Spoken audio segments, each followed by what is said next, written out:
And welcome to this edition of Baseball Central, everybody. My name is Gershon Rabinowitz. Jose Mesa collected 300 saves for multiple teams as one of the top closers in baseball history, and now his son is following in his footsteps. Jose Mesa Jr. has an ERA under 1 for the Staten Island Yankees, a 24th round pick in the 2012 draft, and it's an honor to have you on. Hi, how are you? It's an honor to be here. Jose, as people know from your name, you are the son of former Major League closer Jose Mesa. What influence has he had on your life, and how has he prepared you for a professional career?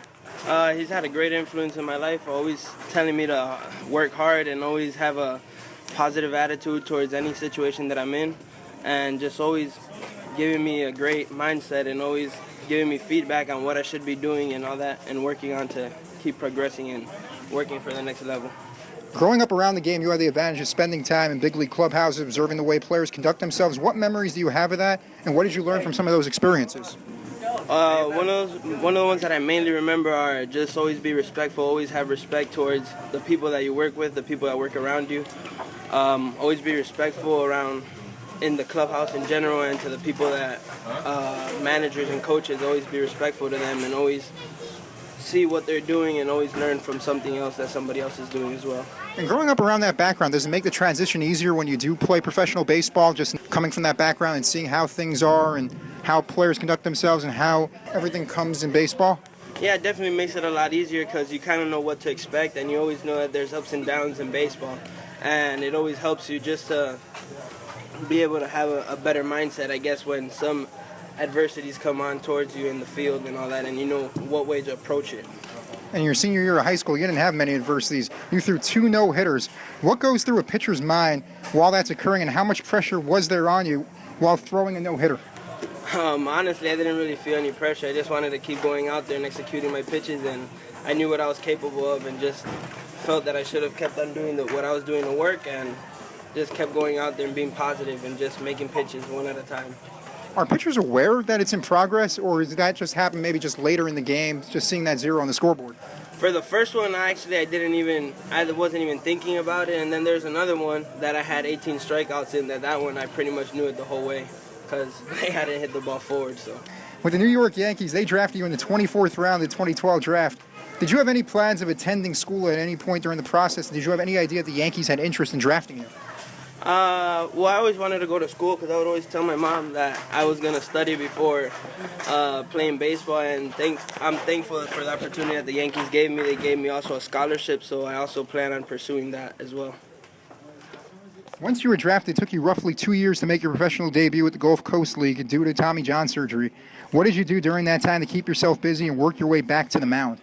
Throughout that time, I just stayed positive, kept working hard, and listening to my parents and knowing that everything was in God's plans, and whatever God had for my life pretty much was just taking place, and it was something that needed to be done, and I feel a lot better after it happened, and now I'm just positive and thankful for how everything's working out. And the process takes roughly about 1.5 years from the time that you get the injury to getting back on the mound. How long does it take to maybe throw a baseball and be able to throw off a mound and do long toss and be able to get prepared to go on the mound?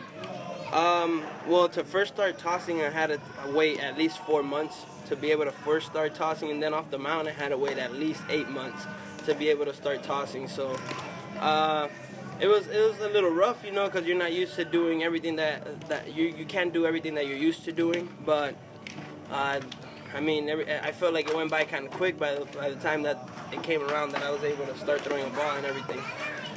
For those who've yet to see you pitch, can you give us a scouting report on yourself and the pitches that you throw? Well, I throw fastball, I throw curveball, slider, and changeup. That's pretty much all I can say right now. With the Staten Island Yankees, you have been a force to be reckoned with on the mound. ERA of .46 going into play, striking out nearly 14 batters per 9 innings. I mean, that's pretty impressive. What steps did Butch Henry and the coaching staff take so you could achieve this level of success? They've all been really positive towards me, always telling me to keep going out there and keep working hard, executing my pitches, and they've just pretty much been real helpful with their confidence that they've had in me and letting me go out there and letting me work how I know how.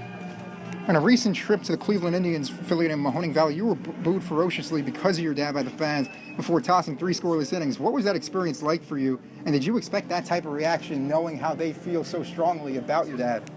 Well, I honestly didn't expect it, but once it actually happened when I was on the mound, I honestly kind of felt like laughing, to be honest, because I really wasn't expecting it. And then once I was announced and they booed me, it was just pretty unexpected, and I just kind of felt like laughing. And then I just went out there, and it gave me more of a little fire just to keep going out there and shutting them down. You've really had that fire. You've been pitching a lot of 3-inning outings and striking out about 6-7 batters in them. The one in Brooklyn, you've pretty much taken one for the team. How tough has it been for you just being in that situation where you had to take one for the team? You also had that a couple of weeks ago against Aberdeen, just coming into a rough spot and then getting the save or getting the victory with all that pressure on you.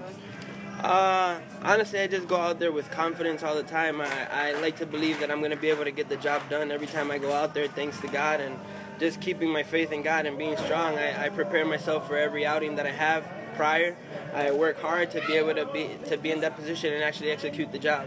What has been the best piece of advice that you've gotten in this game, and who has been your biggest mentor in baseball? Well, definitely my biggest mentor has to have been my father. He's always been out there like every step of the way, always telling me to work hard, always be positive. Every time I go out there, just give it 100%. If my 100% wasn't enough, then unfortunately it wasn't. But just always give it my 100%. That if I'm doing what I should be doing, every time is going to be a positive outing. And both you and your dad have given that type of effort every time out, and the results have shown. So, Jose, it's been great to have you on the show, and wish you the best of luck for the rest of the season. Thank you. I really appreciate it. Thank you for having me. Thanks, Jose.